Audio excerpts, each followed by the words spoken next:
Home, which should be a haven, can even be less of a safe space during curfew if someone is experiencing child abuse. If you or anyone you know is being abused, help is nearby. For emergencies, call 911. They will redirect your call to the relevant agencies. For general guidelines and inquiries, call the Multi-Agency Safeguarding Hub, MASH, at 1-800-534-2273 or 945-0545. Alternatively, email mash@gov.ky.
Home, which should be a haven, can even be less of a safe space during curfew if someone is experiencing child abuse. If you or anyone you know is being abused, help is nearby. For emergencies, call 911. They will redirect your call to the relevant agencies. For general guidelines and inquiries, call the Multi-Agency Safeguarding Hub, MASH, at 1-800-534-2273 or 945-0545. Alternatively, email mash@gov.ky.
Home, which should be a haven, can even be less of a safe space during curfew if someone is experiencing child abuse. If you or anyone you know is being abused, help is nearby. For emergencies, call 911. They will redirect your call to the relevant agencies. For general guidelines and inquiries, call the Multi-Agency Safeguarding Hub, MASH, at 1-800-534-2273 or 945-0545. Alternatively, email mash@gov.ky.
Good afternoon, everyone, and welcome to today's press briefing on the coronavirus. I'm Donna Bush. Welcome to all of our viewers here on CIG Television, as well as those listening on Radio Cayman and those who've joined us via our social media platforms. We now go to prayer from Pastor Jason Every.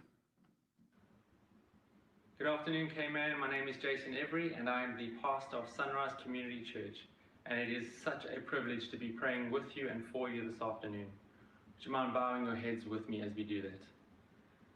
Father, we come before you and we think of the amazing truths that you tell us in Psalm 23, where Jesus, you are our great shepherd, and because of that, you say that we shall not be in want, because you are all we need.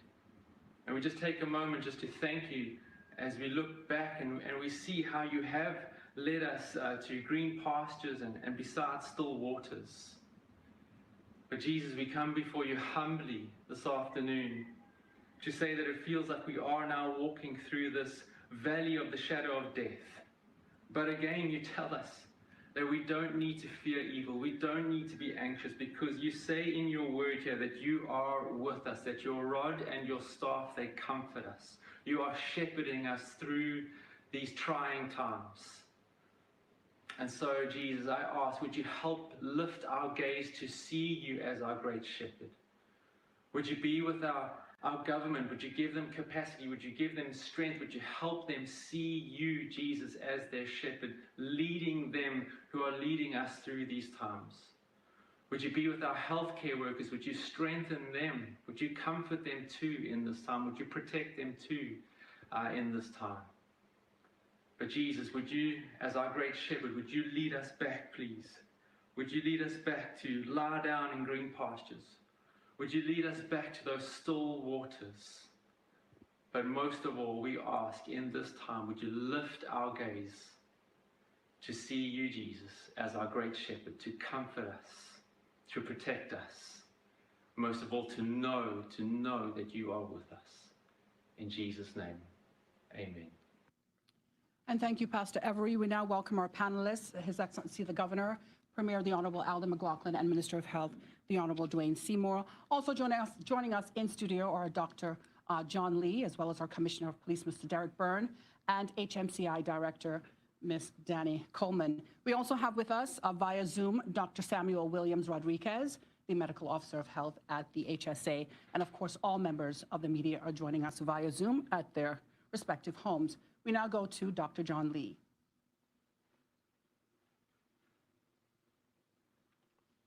Good afternoon. There are 54 people to report today. 53 of these are negative and there is one positive. This person is a contact of a previous positive. This brings our total tested to 690, total negative for COVID-19 to 629, and the total positives to 61. Of those positive, there are 19 that are symptomatic, 25 asymptomatic, and the number of admitted has reduced to 4, and I'm pleased to say that the patient who has been ventilated is doing a lot better at the Health Services Authority. The other patients are all stable. There are 5 clinically recovered, including 1 at Cayman, where they have taken 30 swabs, of which 29 are negative. 7 have now fully recovered, and I think, as I mentioned yesterday, that number will go up. I have seen quite a few of the first negative tests after the exit screen for COVID-19. I just also wanted to say something in support of the Health Services Authority, because I've heard some negative comments were made over the last 24 hours or so. They have been working absolutely solidly hard since the start of this emergency.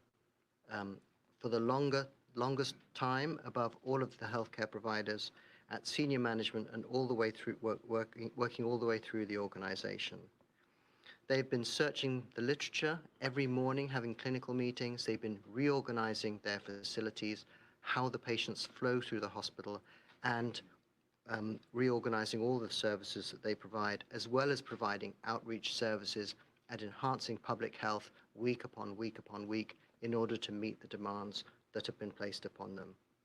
I would like to send my particular thanks to the Health Services Authority for all of their very hard work, along with all of the other healthcare providers on the island.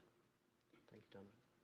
Thank you very much, Dr. Lee. We're going to go to April Cummings from Radio Cayman right now for her to ask you some questions. April, go ahead. Dr. Lee, thank you for the opportunity. A lot of us have kind of become, I would say, living room quarterbacks when it comes to the treatment of COVID-19. I guess we've had a lot of time to read a lot of headlines. But you're the doctor. Some of the questions people are asking us are really about some of the experimental treatment options. They want to know about the oxygen treatments, for example, that the UK Prime Minister may have had. I know you can't answer all of those questions, but if you could provide us sort of a basic, I don't know, overview of how we are treating COVID-19 at the, I guess the low end and the more serious end of the spectrum, just to give people a sense of why we're doing some things and not others. So I think I'm wondering actually whether it might be interesting sometime over the next few days to have some different people come and give a short presentation, if that would be something that the Government Information Service would feel would be helpful. Because I suggested that actually some different doctors might come here and talk particularly to your point. Having said that, I mentioned just now, and I'll say again, that just as the minister described, there's been a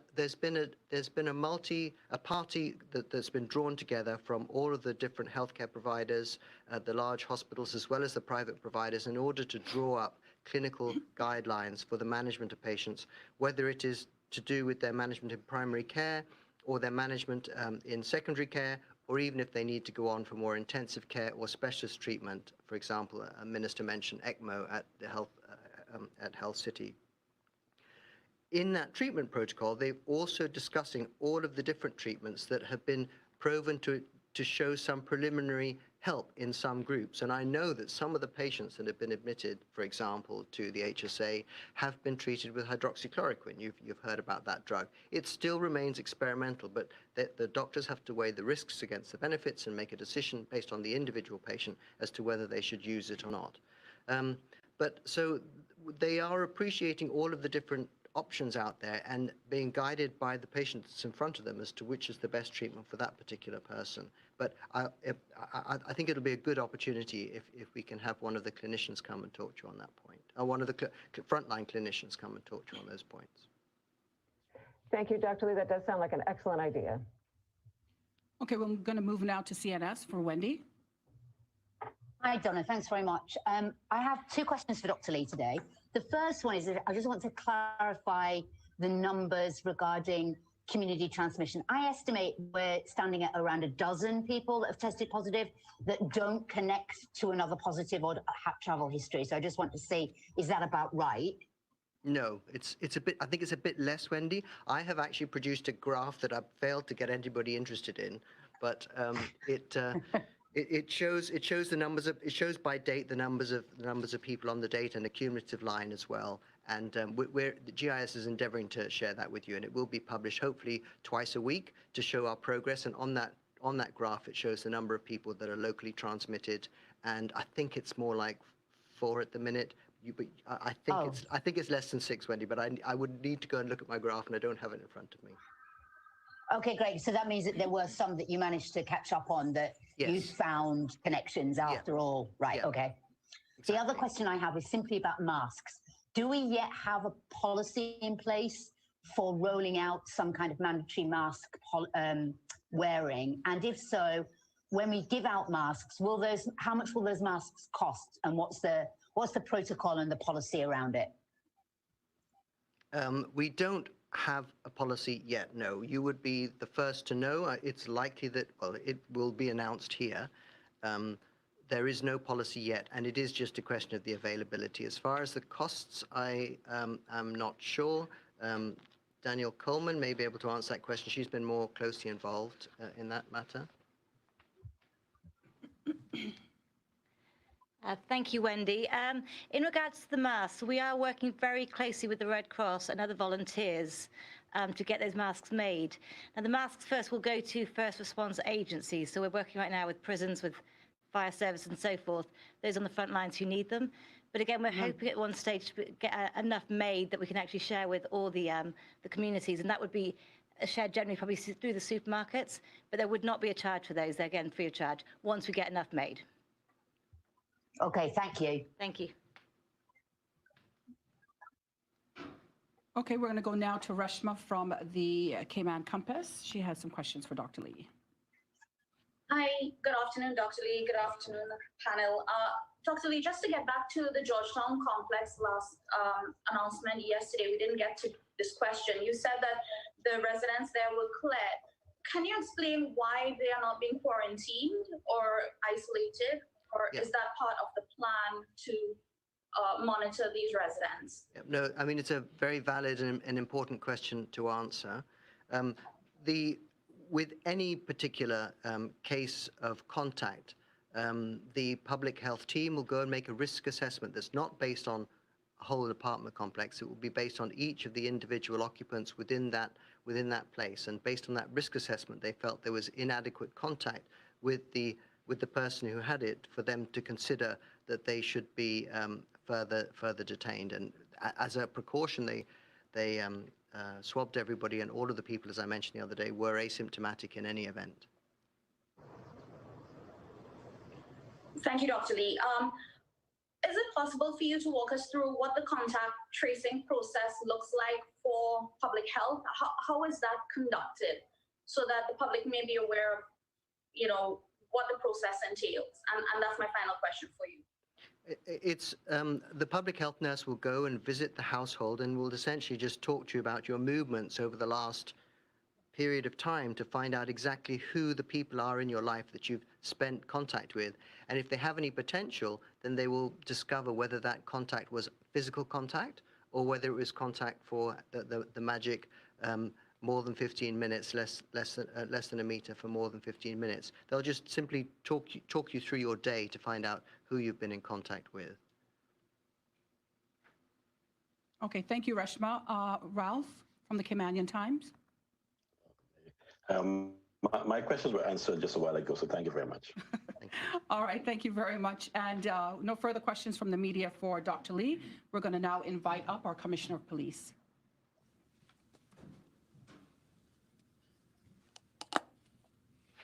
Good afternoon. Quiet overnight, no significant issues of a policing nature to report. Crime still remains stable, although we are seeing a small number of burglaries, commercial burglaries in the Georgetown Central area in closed business premises. The same premises was tried twice actually during the week. On one occasion successful, 2 television sets stolen, and an attempt again last evening. The hard curfew continues to operate well across the islands. Overnight, Little Cayman, no issues arising. Cayman Brac, 8 vehicles stopped by police, no breaches of curfew detected. Grand Cayman, 184 vehicles stopped by police, no breaches of curfew detected. But during the night, 2 persons were found out walking in breach of curfew and warned for prosecution. One of those cases is being reviewed and a warning notice may be withdrawn. Looking at today, since 6 a.m. this morning, 5 persons have been found in breach of soft curfew regulations on Grand Cayman and issued with tickets. This involved 4 drivers of vehicles and 1 pedestrian, all moving about without lawful purpose. Supermarkets and banks were particularly busy today with long queues, but all were being well managed and well controlled, with social distancing protocols being observed. There were no detected breaches of curfew across our public beaches so far today. Our helicopter and marine units remain deployed on extended tours, monitoring marine and ground activities. If I could now take a moment to speak about the new curfew order, which will come into effect tomorrow evening. So the existing hard curfew order expires at 5 a.m. tomorrow morning, Friday the 17th of April 2020. This morning, as required under the provisions of Section 49(1) of the Police Law 2017 revision, I consulted with His Excellency the Governor and advised him that it appeared to me that, having regard to the immediate threat of a serious hazard throughout the Cayman Islands associated with COVID-19 pandemic, that there are reasonable grounds to believe that in the interest of public safety, it was necessary to impose a new curfew order. Today, I have received permission from His Excellency the Governor to impose a new curfew order effective tomorrow evening, Friday the 17th of April 2020, commencing at 7 p.m. and concluding on Friday morning the 1st of May 2020 at 5 a.m. This new curfew order will remain in place for 14 nights between the hours of 7 p.m. and 5 a.m., concluding on Friday morning the 1st of May 2020. During this curfew period, the following additional restrictions will be imposed.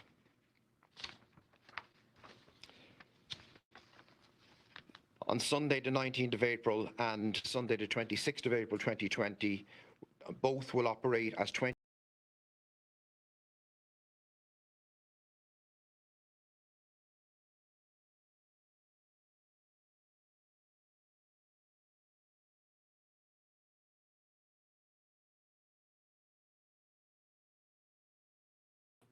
beach access to public beaches throughout the Cayman Islands.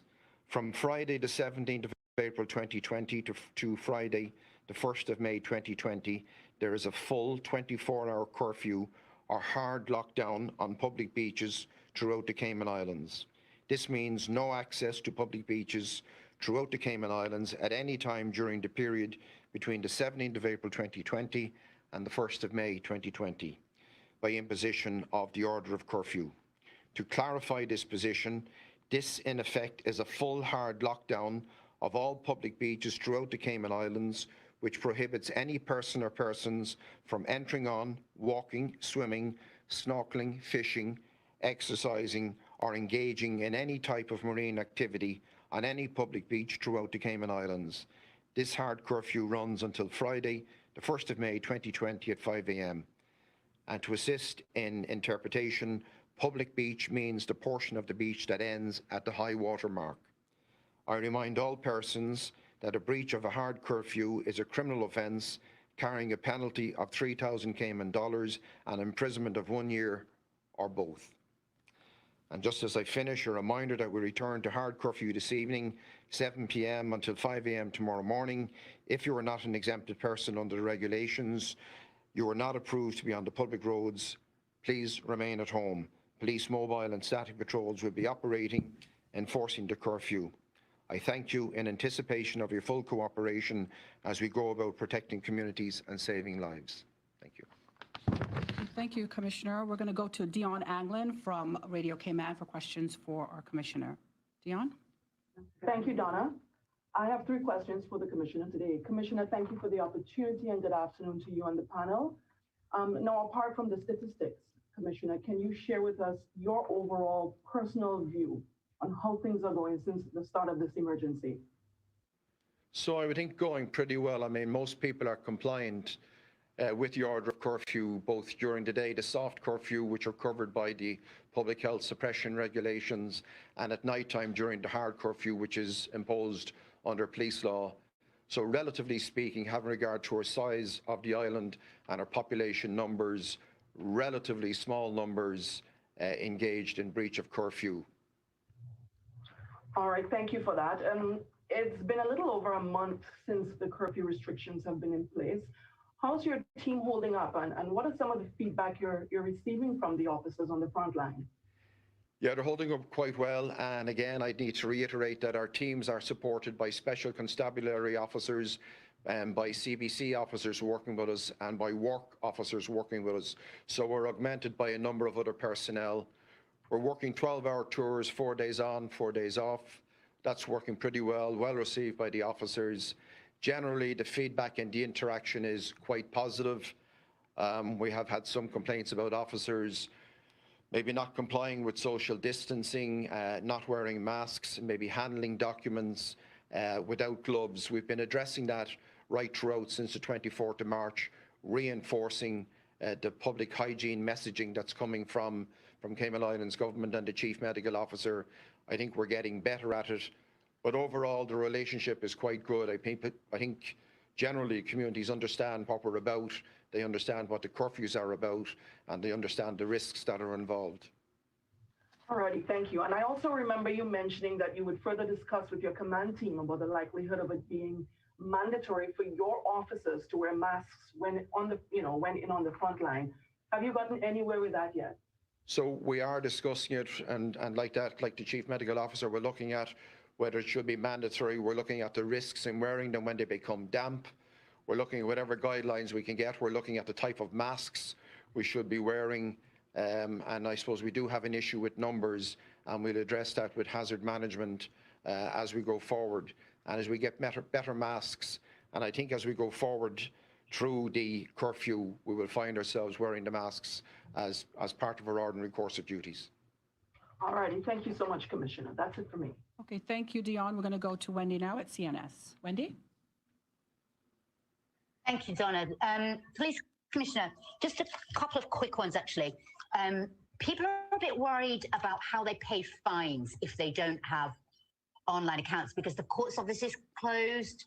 So can you just say how people are supposed to pay their tickets now that you've started issuing them? We've had a few calls about that. Yeah, so we'll have to issue clear instructions. We're in touch with the court services at the moment.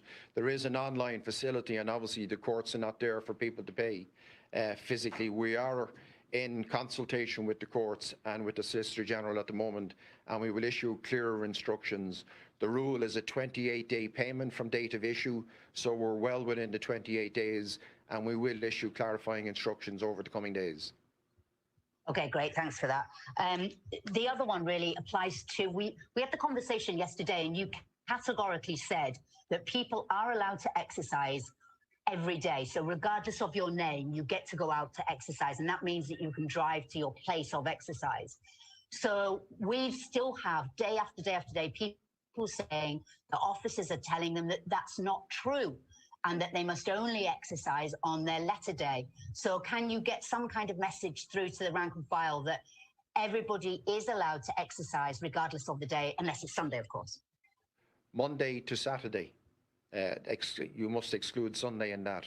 And the up until today, at least, the hours were 6 to 6, and I think the Premier or His Excellency, the Governor, will make some announcement on some changes during the course of their presentations.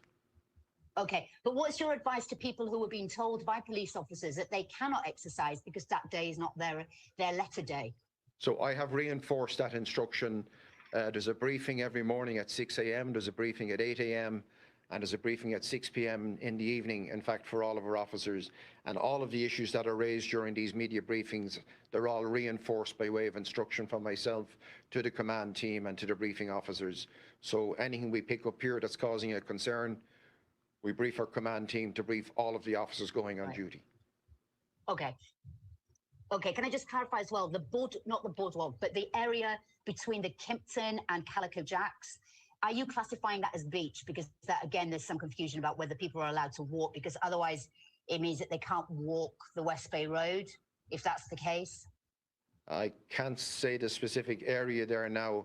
I've defined public beach as the high water mark. If it's inside the high water mark. Oh, so they should be able to walk along that area then, so they shouldn't be getting stopped.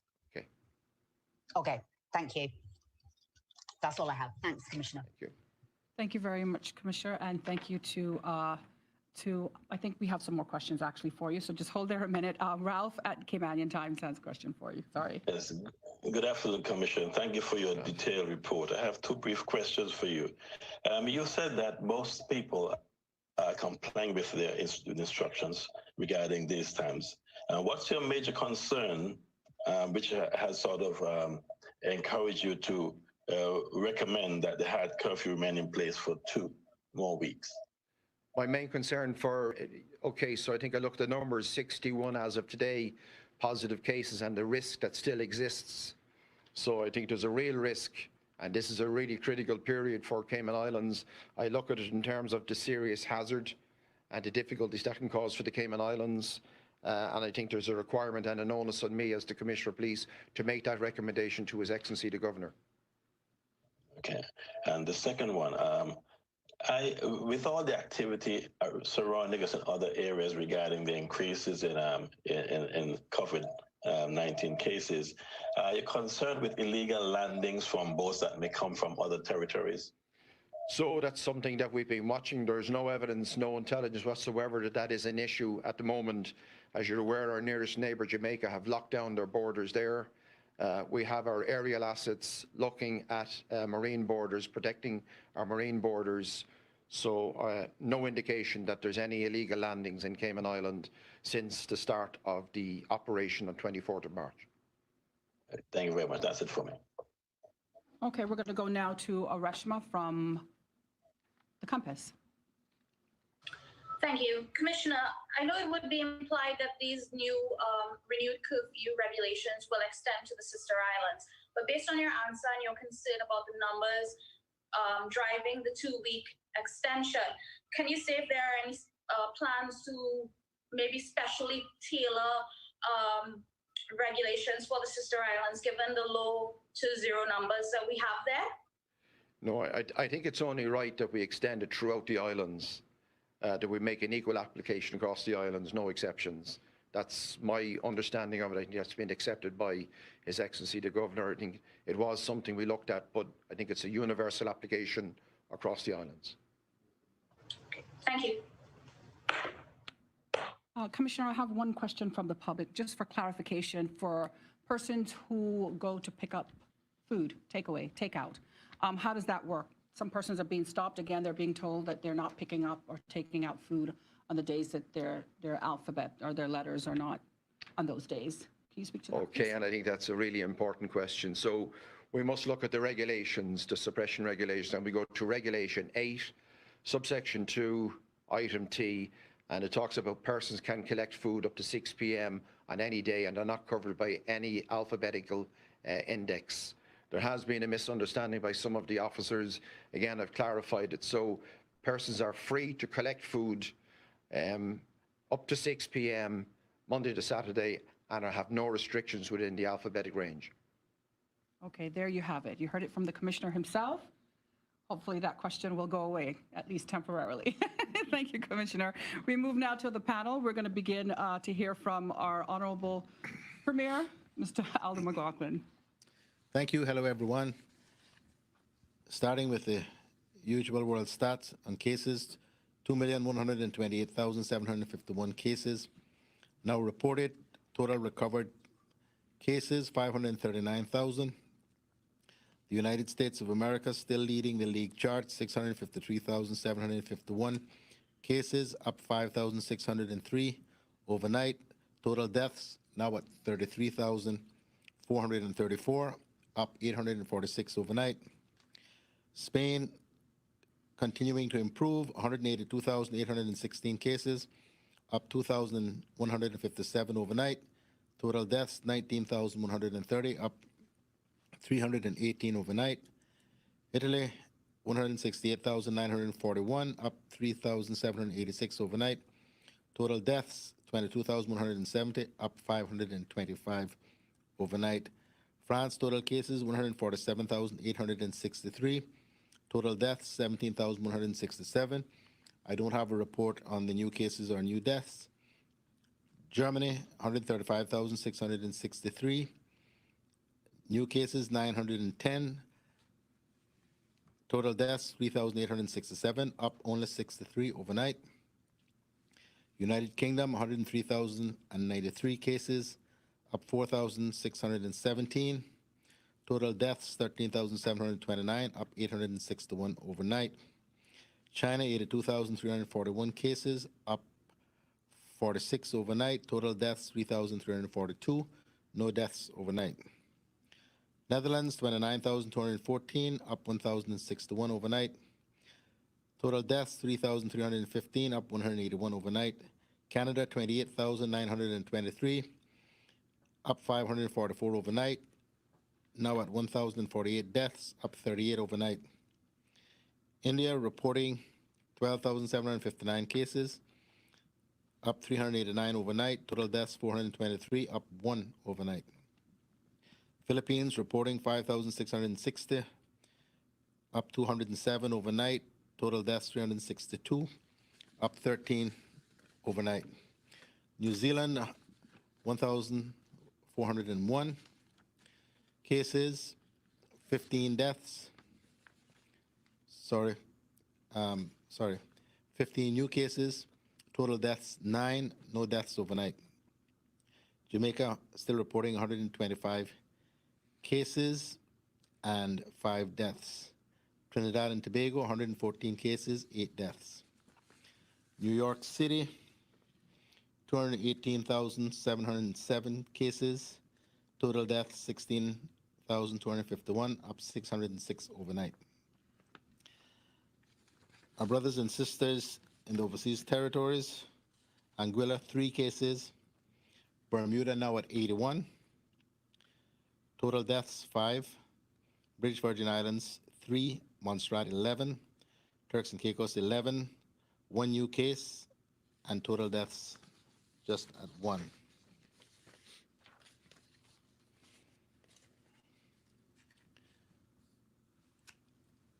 I want to start by saying that we are very encouraged by the results today. Of the 54 cases, there's just 1 positive, and that is of a known cluster. It is clear, I think, to all of us that our suppression efforts are working in restricting the transmission of the virus throughout these islands. I say that because I know, and we all know, that these restrictions are very, very stringent, and they severely hamper our general enjoyment of life and our ability to carry out business, and that many, many people are struggling and many businesses are struggling. And we have just renewed them for another 2 weeks. But the hope and the plan is that over the course of these 2 weeks, with the coming on stream of aggressive testing, we should be in a very, very good place, being able to understand the degree to which the virus has moved through the community. I have to say that we are also encouraged by the fact that some more than a month since we started this process, and almost a month since we closed our borders, we are not seeing long queues of sick people turning up at the hospital or at doctors' offices displaying symptoms of COVID-19. I believe, and I'm going out on a limb and even tempting fate, I know that this augurs well for the future. So I am going to continue my plea and my customary refrain now, asking people to please be patient. Please cooperate with what we're trying to do. I know I sound like a stuck record for those of you old enough to know what a record is, but it is, I believe, the message that is most important through all of this. I know there are many in the business community in particular who are discouraged and think that many of the things that I say are discouraging. Some of you write me, some of you call me, and many of you call my colleagues, and I get the feedback.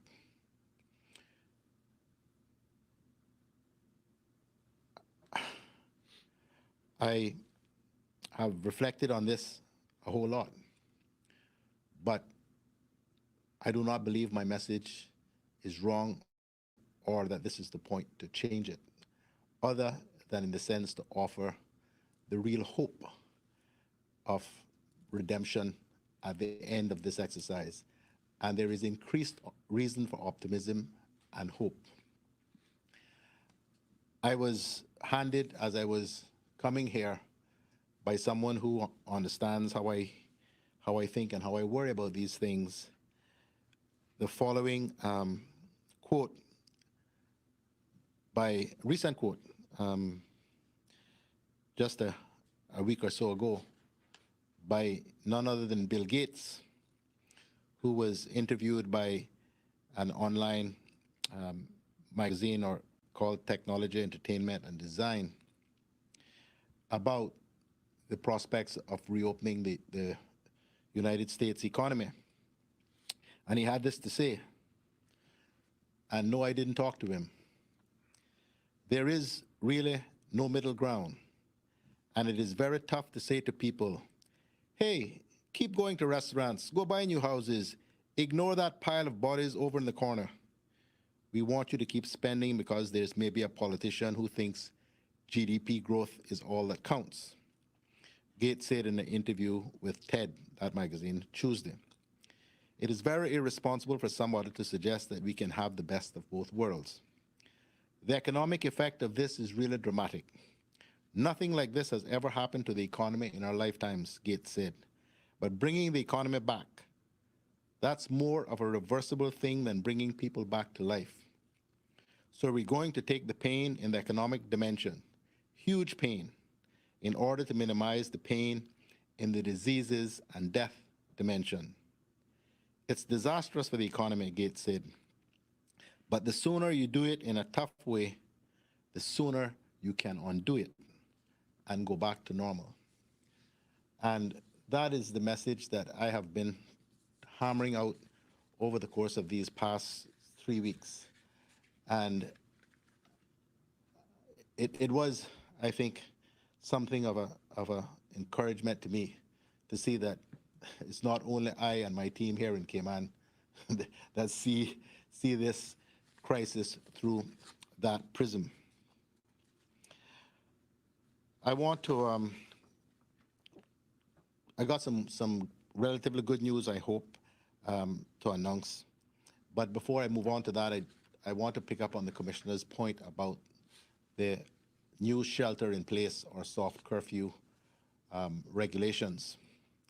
We have tried as far as possible not to tinker with them, because every time we tinker with them, it's a new learning exercise for everyone, from the police all the way down or up, depending on how we look at it. And so the only change that we've made to the soft curfew regulations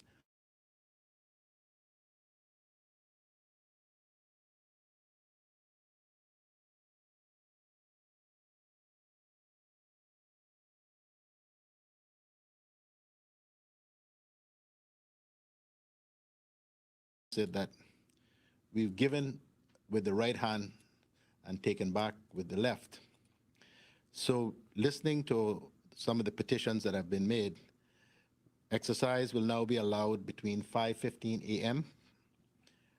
until 6:45 p.m. because we are cognizant that it is getting light earlier and getting dark later, and the heat is also increasing. The other bit, which is probably not going to be as welcome, but in order to assist the commissioner and his team, the regulations now remove the right to drive your vehicle, your car, your truck to exercise. So you will have to set out on your exercise on what the old people used to call Shanks mare or your bicycle. You're not going to be allowed to drive to exercise. Unfortunately, too many people dressed in jeans and t-shirts offer the excuse that they're going to exercise at all hours of the day. So that is the only change. Otherwise, all of the other provisions which we have become used to remain in place. Cabinet met just before we came here, and we have agreed a number of things. One of those is that we have issued a direction to the Cayman Islands Development Bank to allow a 3-month loan payment holiday with respect to persons who are customers of the bank. And so in due course, once the board of directors is met, customers will be advised of those particulars. In relation to concerns expressed by the financial services industry about the ability to notarize documents so that business can continue, we have made changes to the regulations, which will now allow notaries to perform the act of notarizing documents virtually using appropriate technologies such as virtual images and audio in real time.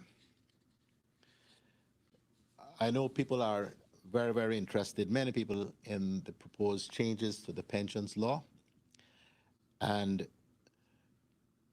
while we have not yet actually approved the amending legislation,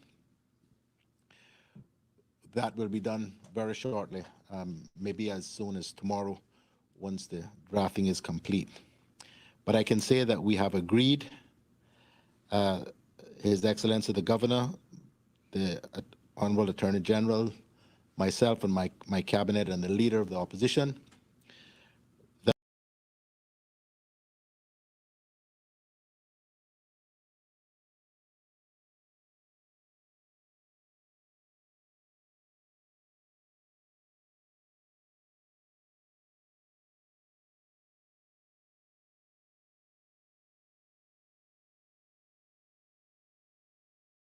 electronically or virtually.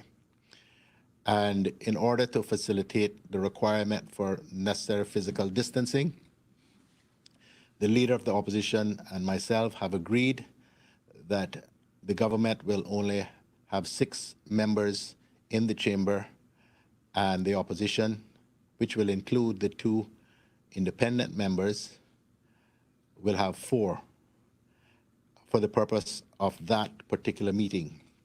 Once the standing orders, the amendment to the standing orders is agreed, the House will then resolve itself into a committee to consider the standing orders, and once those are approved, the Governor, His Excellency the Governor, will then be asked to signify his approval to the change in the standing orders. And once that is done, we propose to have a substantive meeting of the House the following day, Thursday, the 23rd of April, to consider a number of things. One will be the election of a new Deputy Speaker. The other will be changes to the pensions law, as well as changes to the traffic law and to the immigration law. The changes to the pensions law will deal with the proposed 6-month pension contribution holiday that we've spoken about in advance of the obligation to pay your pension contribution in May, as well as a change to permit the withdrawal by pension account holders of some of their pension funds to assist them through this crisis. The reason I'm not being any more particular is that we are still debating the precise percentages, and I don't want to just create expectations now, which I then have to come back and explain we've changed. So, but that should be done in fairly short order. The changes to the traffic law will allow Cabinet to, by regulation, to exempt various categories of fees and functions. So, and that the principal purpose of that, although it is drafted in broad terms, will be to allow registrations to be renewed, driver's licenses and vehicles and so forth to be renewed without the vehicle actually having to be inspected during the crisis or emergency. And the changes to the proposed amendments to the immigration law, which I presume will be in similar form, will allow Cabinet to exempt persons for a given period of time during the emergency to remain lawfully landed and to work, even though their work permit applications have not been renewed or renewals have not been put in. So those are what we are seeking to get through next week. And I just want to close my contribution today by thanking the pastors, the many pastors who have brought prayer to the start of the press briefings in recent weeks. Those really do help us very much. They certainly encourage me, and I'm sure all of my colleagues. We have always been, since we were first settled, a praying nation, a praying people. And even though some who may have joined us in more recent years may not quite understand the depth and strength and conviction of most Caymanians, even those of us who would not profess to be really good Christians, we have a firm and fervent belief in God and in the power of prayer. And so I thank the pastors and indeed all across this community who remind us regularly that they are praying for us and for the salvation of this nation. Thank you, Premier McLaughlin. I would like to move on now to His Excellency. Yes, thank you. Thank you very much, and good afternoon, everybody. I want to start on the results, and clearly only one sort of positive today. So that is good news, and that is reassuring. Premier mentioned Bermuda. I mean, I know overnight that there were 24 new cases in Bermuda, and an elderly care centre is affected. So if anyone is not thinking out there that this is a really serious risk, I think it's things like that that really bring it home to us. So, and I strongly support the strategy that we've got at the moment. We've heard about the 2-week extension for the hard curfew and the soft curfew, and I strongly support the measures in place. But again, as the Premier said, we have some hope that our strategy is working, and that strategy of containing, suppressing and isolating cases that crop up. But as the Chief Medical Officer has said, there are about 5 cases that we don't know where they came from. So that means we still have to be extremely vigilant. And we are about to do a phased step up in our testing, and we're starting with frontline healthcare workers. So as we watch the cases each day and we step up our testing, this is going to put us in a much stronger position to be able to consider where we go next. And that, I think, is a good place to be at the moment. I have one announcement to make on the evacuation flights. First of all, to thank everyone behind the scenes, Cayman Airways, my office, Cayman Islands government. There's a lot of work going on for those Miami flights, the Nicaragua flights. The announcement is about flights to Canada, which I think there will be certainly one flight to Canada next week. There are no details yet, but the Canadian government has asked us to say that the only way to get onto a flight to Canada is to go to their website, the Registration of Canadians Abroad website, ROCA. We'll put details of the link on social media immediately after this. So any Canadians wishing to be considered for the flights being organised by the Canadian government should register on that website. And that's a message the Canadians have asked us to put out.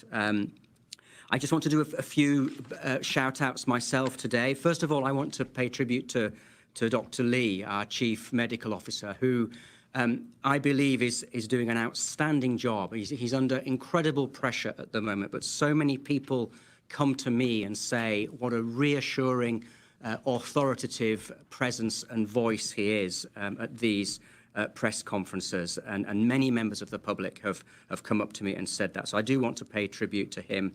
He is surrounded, as he himself said, by an excellent team at HSA, and also the acting chief officer, Nellie Pucci, supporting Minister Seymour, also in an acting capacity, also doing a really great job.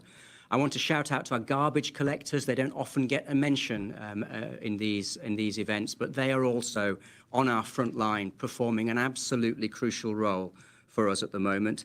I think the civil service as a whole, as I've said before, is really stepping up and delivering for our islands.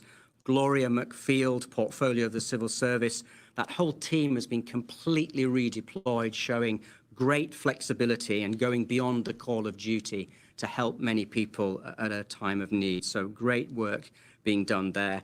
There's also lots of business as usual work going on. The Auditor General continues to carry out audits, and that's all extremely useful. Ministry of Finance, a lot of analysis and work going on our finances. So my own thanks to Deputy Governor and the Civil Service, who I believe are really stepping up at this really important time. Finally, on a more sort of cheery note, I was struck by the story of a 99-year-old retired army captain in the UK who raised £14 million for the NHS. He walked 25 metres around his garden 100 times before his 100th birthday. So I think we can all applaud that individual in what he achieved. Thank you. Your Excellency. We'll now move on to our Minister of Health, the Honourable Dwayne Seymour. Oh, thank you, Donna. Comforting words from the Premier and Governor. I want to mention about masks. Heard persons asking about them. Again, some questions came in. The question was asked of Dr. Lee, but I don't think Dr. Lee does any orders or order any supplies. The ministry in itself, as I've said before, we're working on an effort to distribute, as I've said. This is not this is not time for politics. And we value all 19 constituencies. And the effort from the ministry is to deliver to each of the MLAs in each constituency an allotted amount. They have been ordered already. And once that has been done, I was assured that we should get them within days, and signed off on everything yesterday. And once this has been done, then we will put more regulations in place in terms of persons wearing masks in public places. So I think with this effort and us trying to get them out to each constituency, along with what the Red Cross has done, plus many other private seamstress has done in trying to furnish these masks, that we will be able to move to a more stricter policy in terms of wearing face coverings in public places. So I can assure you that every MLA will be contacted to come and pick up their allotments, as they would say, or their stash. And so this should happen very quickly, within the week, within a week's time, hopefully, keeping our fingers crossed. So I know a lot of people have been asking for masks. Where can they get one from? They want to go to the supermarket. And they end up still going to the supermarket, even though keeping their 6 feet distance, but without a mask. And I think this is one of the ways that we can really beat this thing, by everyone trying to wear face coverings in public settings. Today's scripture comes from 2 Corinthians and Philippians 4. Praise be to God and Father, our Lord Jesus Christ, the Father of compassion and the God of all comfort, who comforts us in all troubles, so that we can comfort those in any trouble with the comfort we ourselves receive from God. Don't worry about anything. Instead, pray about everything. Tell God what you need and thank Him for all He has done. In our efforts and translation, please stay home, which is one of the most important messages that we put out there. It's going to be Irish, Gaelic, and Welsh. In fact, I have a family. Well, we have the police commission here, so well, he's going to. And afterwards, he's going to correct me. Irish, Gaelic, fan le do toil. He's laughing. He's so smiling. So that's good. Yet, though, have you? That's it. All right. In Welsh, Aruso Harveth. Thank you. I want to say happy birthday to my daughter, Tahiti, today. God bless you. And I want to give a shout out to the hotels who offered their hotels for quarantine and isolation. My hat's off to you and your staff. Thank you, thank you, thank you. Also want to give a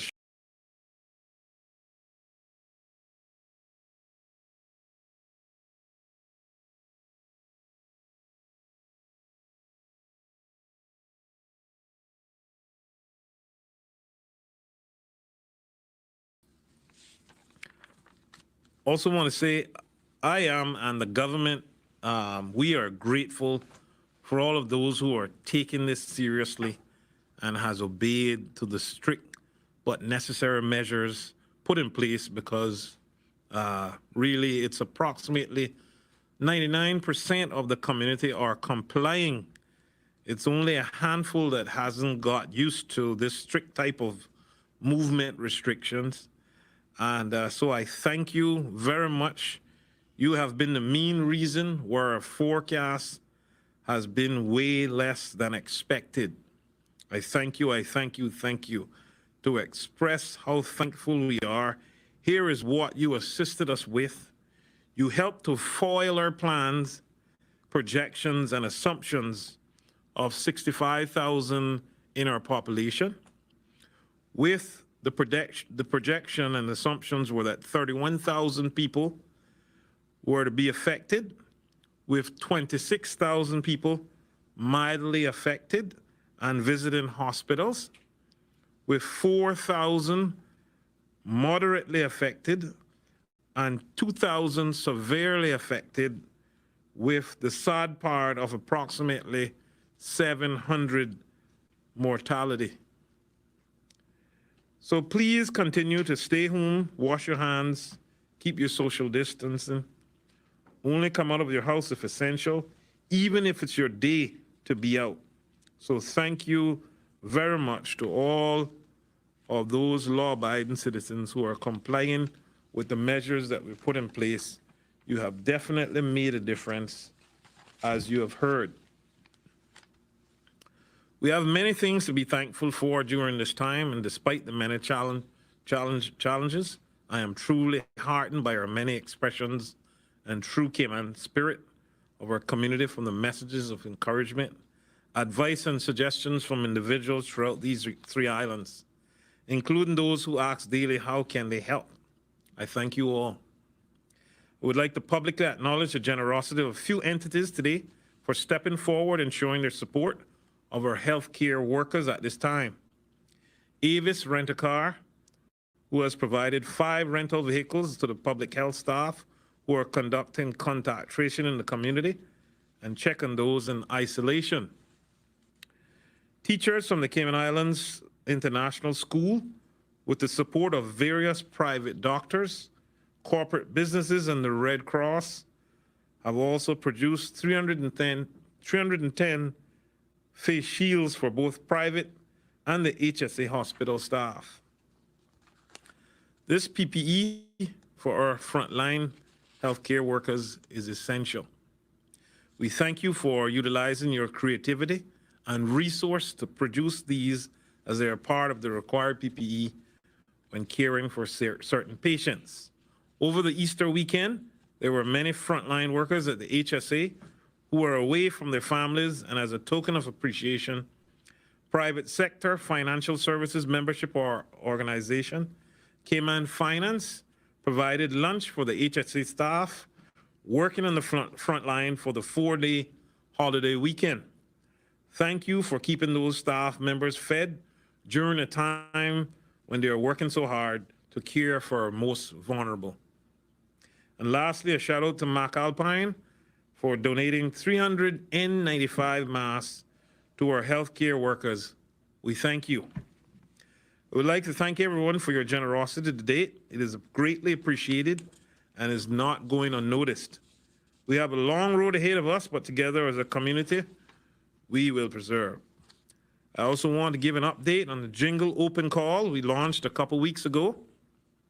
It's no secret that collaboration is one of the main ingredients to the successful creative process, but it is also true that remarkable works of art are often created in solitude. This is why we began the call as an opportunity to encourage our musicians to create and continue working while self-isolating. Well, it looks as though we are on the right track, as the Ministry of Culture has received 98 entries. I am so proud to see the high number of submissions, and I am truly grateful for the enthusiasm for the music fraternity. This clearly reflects on the abundance of creativity and talent that can be found in our islands. The guidelines ask the song to help us as a community to feel more connected and uplifted through a memorable, catchy tune.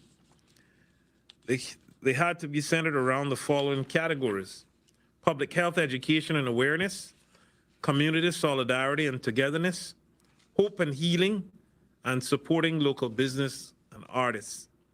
With so many entries, it will take some time in the listening and judging process.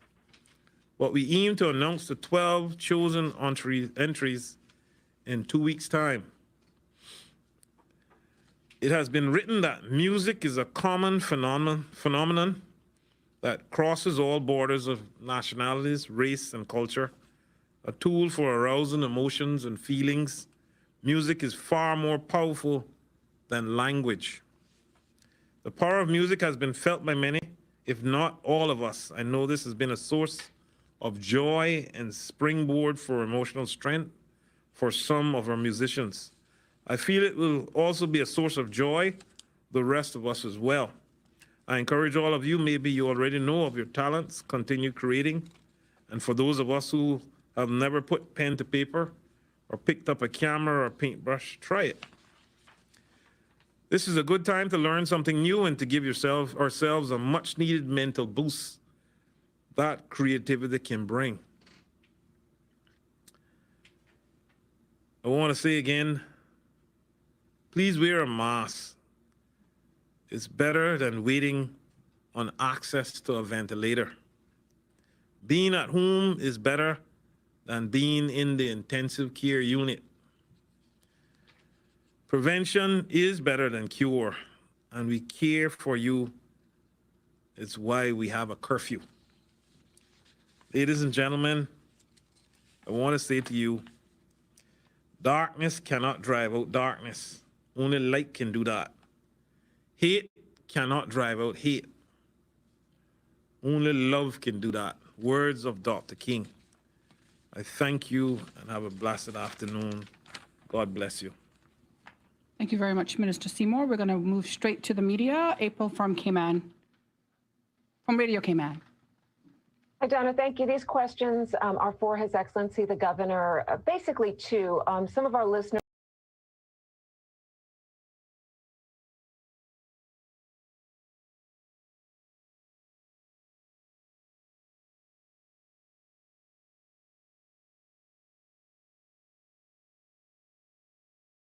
If that's not the case, if they're not allowed, could you just explain to the general public why that decision is being made?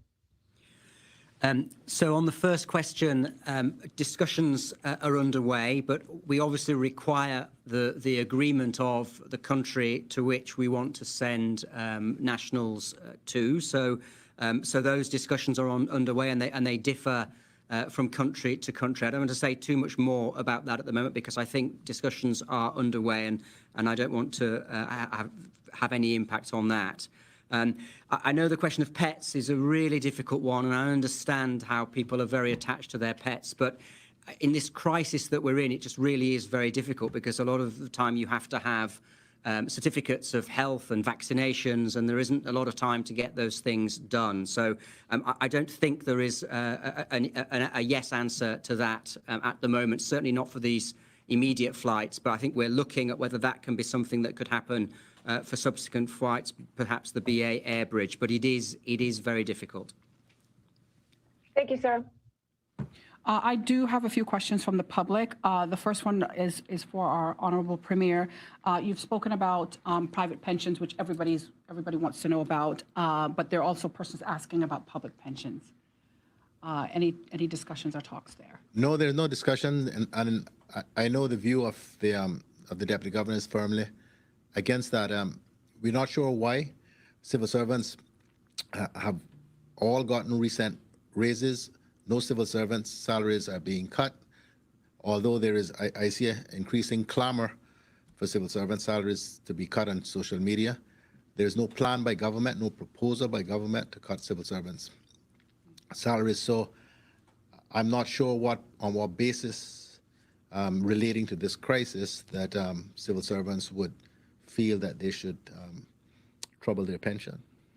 Thank you very much, sir. Also, His Excellency, the private rebuilding fund that you announced last week that was started by the DART Foundation. Anything more on that, and any other donors have come forward? Discussions definitely are going on amongst the various sort of private sector parties who are wanting to contribute to that. So I think we won't say any more on that today until there is something firm to announce, but I understand it's getting close. Okay. In an effort to move quickly through these, I do have a question. I think maybe Dr. Samuel Williams, who's on Zoom, could probably answer this one. Lots of newborn babies, or some newborn babies and toddlers are in need of vaccines. And I know about a week ago, Ms. Lizette Yearwood, the CEO of the HSA, actually said that parents would be contacted so that their children could get their immunizations up to date. Are you able to say how that process is going, Dr. Samuel?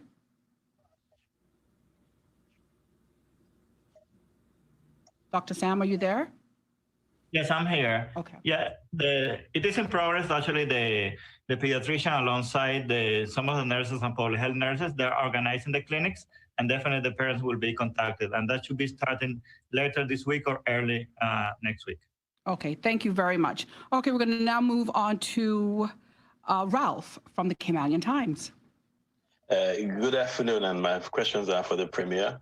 Good afternoon, sir. I really appreciate the upbeat tone in your presentation because it gives me hope that we're on the right track. I have two questions for you. The first one is on food security. In recent times, we've heard of closures of food processing plants in the U.S. requests.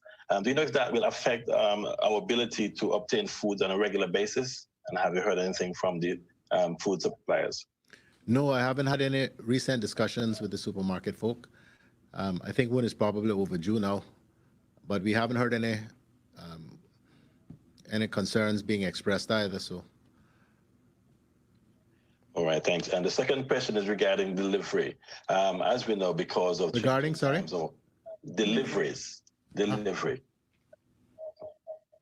Delivery business, I'll explain in a minute.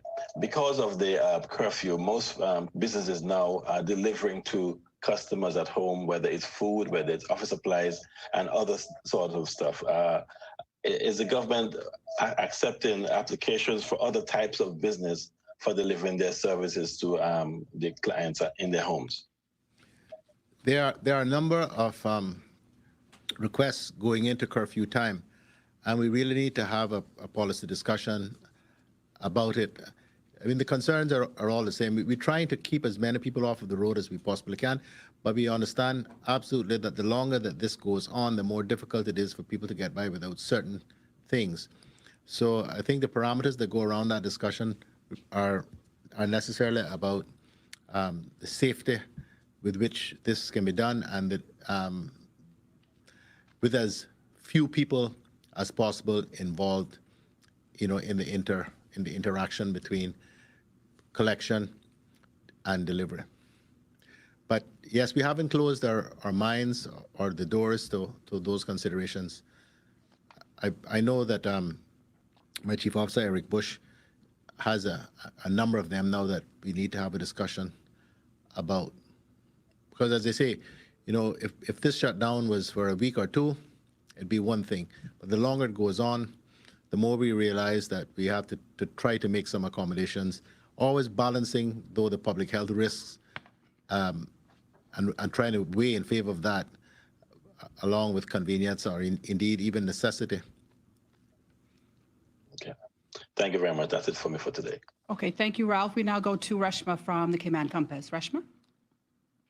Thank you, Donna. My first question is to the Minister of Health in relation to his announcements about the distribution of masks. We've had some concerns coming from the public about the distribution going through MLAs as opposed to using a more public and open forum to distribute these masks. Is this being considered, for example, having the masks distributed through the civic centers, town halls, as opposed to leaving it up to MLAs to distribute? We can try different measures. I'm sure we'll have enough to be able to put some at civic centers too also, but we need to trust the persons that these constituencies elect. Obviously, it's the majority of people elected them, and they actually know their communities better than anyone else, and will assure persons that are more vulnerable, like the elderly and etc., at least get access to these masks is what I would say. Thank you. This question goes to the Premier. Now, you talked about the pensions, which I'm very grateful for because the questions keep coming on that particular issue. Another issue that keeps coming back over and over again is the opening up of money transfer services. Has there been any progress on consideration of reopening these services? In short, no. Okay. Moving on to my next question. Can you provide us with an update on the situation at NAU in terms of applications? Has there been much progress in terms of those applications? Yes, I'm told. I can have I hope, a full report for you tomorrow if you don't mind holding that question. Okay, sure. Finally, we talked about Bermuda and the cases, both you and the governor. Given that this is a similar sized island with the similar sized population, and their cases being 81 and 5 deaths, do you think that, what do you think is contributing to that? Or do you see us as being lucky that we're not in that place? Well, I really don't know enough about the circumstances, although I talk to the premier there, fairly often. But I know that the virus did get into some of the rest homes, and that contributed, I think, to a number of the deaths. And pray God that doesn't happen here, because we see what's happened in the US, we've seen what's happening in the UK, because the people, by their very definition, that are in a rest home are in the most vulnerable category of persons when it comes to just about any disease, but particularly this virulent one. Okay, Thank Ashma. you. Okay, we're going to go finally to Wendy from CNS. Thanks, Donna. Yes. First of all, can the Premier just go over some of the details about the Legislative Assembly meeting? Will Thursdays will be like a virtual meeting? And if so, how will the public and the press get to see that if it has to be on some kind of Zoom thing? And also, will the LA be addressing anything to do with health insurance? Because we've had a lot of people worrying about that as well, because they just simply don't have it now that they don't have a job. So will the law be needed to be, will that law need to be amended as well? Well, I'm not sure about the particular technical arrangements, but I'm told that GIS will ensure that access to what's going on with respect to the Legislative Assembly, either virtually or for those of us who are actually in the chamber in person, will be made generally available in the usual way. So I guess that's going to be okay, but although we can check to make sure what the particular arrangements are, but we're told that people would still have access to what's going on there on a live basis. And in relation to the other one, now is not the time to not pay your health premiums, because at a time when health insurance companies are going to are most likely to be asked to pay for claims, that is not the time to not pay your premiums. And the reality is, if people don't pay the premiums and their policies lapse, it's going to fall in government's lap, as is usually the case with these things. So I would advise anyone, let that be the last bill that you decide not to pay. Other than eating and keeping a roof over your head, you need to pay your health insurance premiums.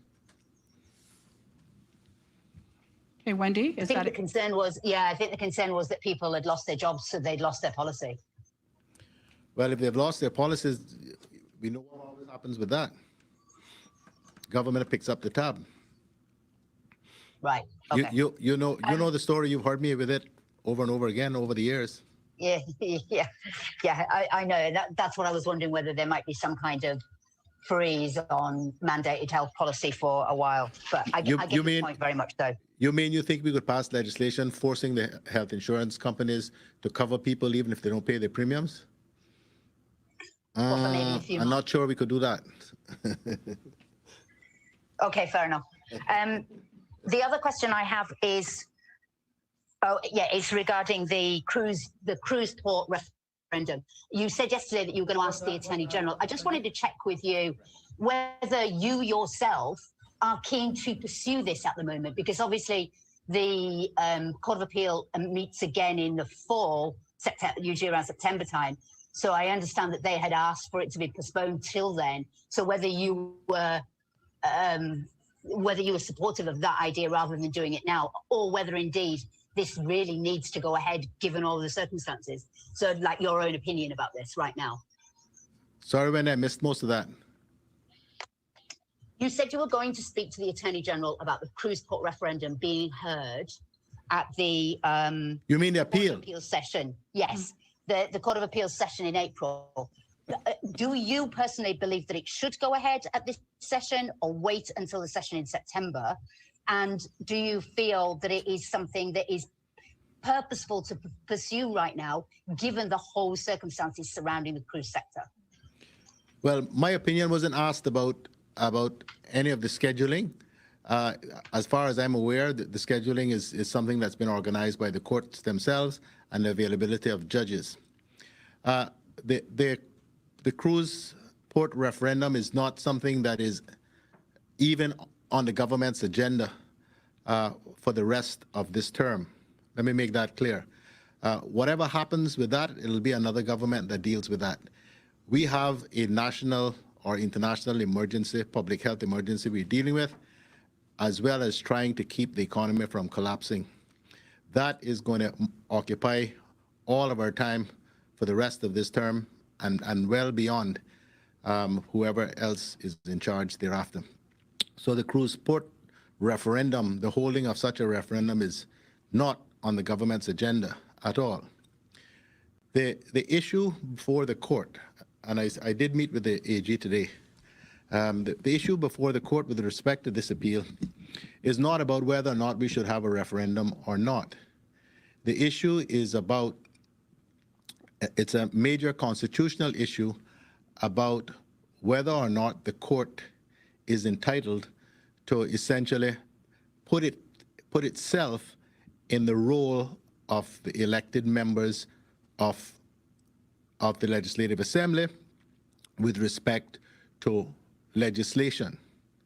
It is a major constitutional issue, and if the judge, I've forgotten his name, the acting Grand Court judge is right, then I really fear what is going to happen here with respect to the ability of elected members who have been democratically elected being able to pass legislation in this country.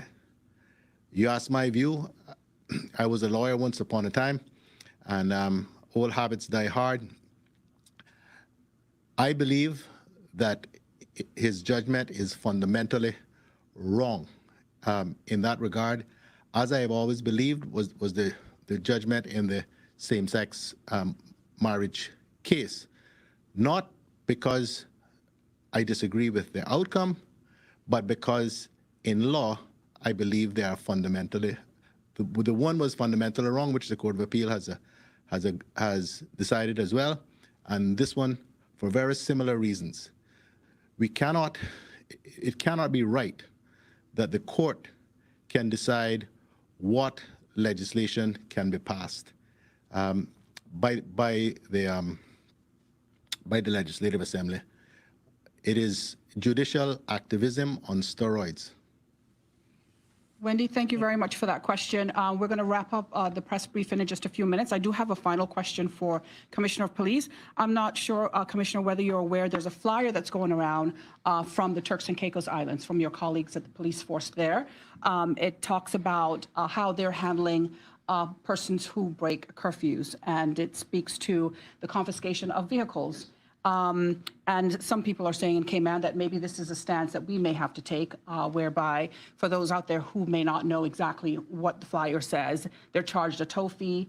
Persons who break the curfew, their cars are confiscated, they're charged a tow fee, and they're charged a daily storage fee, which could go up to a month, which hits them hard in the pocket, obviously. Any consideration or any thoughts about this? So no specific thought about it at the moment. I have spoken to the Commissioner in Turks and Caicos Islands. I have regular teleconferences with the commissioners for all the overseas territories, and some of the cars are seized during curfew, but are also seized for other Road Traffic Act offences. So it's not specifically for curfew, and the poundage fees apply to the seizure. So it could be disqualified driver, person drunk under the influence. So not specifically for curfew. Okay. I have seen the flyer, as it turns out. Okay. I have discussed it with him, and maybe it's something we can talk about into the future. All right, thank you very much. All right, we'd like to thank all of you, the viewing public and listening public, for joining us here today. Thanks to everybody who's made this possible today, including our esteemed panelists. We'll welcome back here again tomorrow. Until then, have a good one.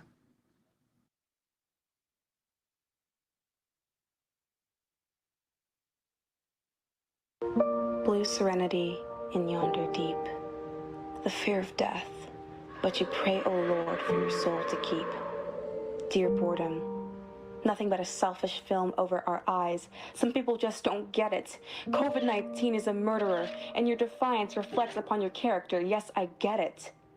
Cabin fever is a breeding ground for depression, but I have a confession. Yes, you guessed it. We are in this together, and although our stories are not the same, they're similar enough to understand the pain. Read a book.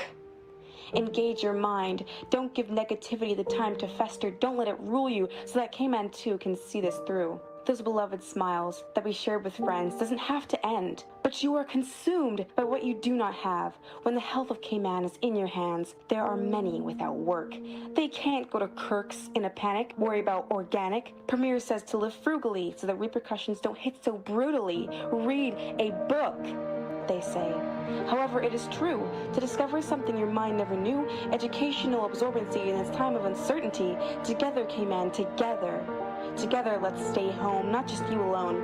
This is not a punishment, but a journey to success, to restore our faith in the human touch and the beauty of shared air. Together, we are a nation. Together, we are stronger.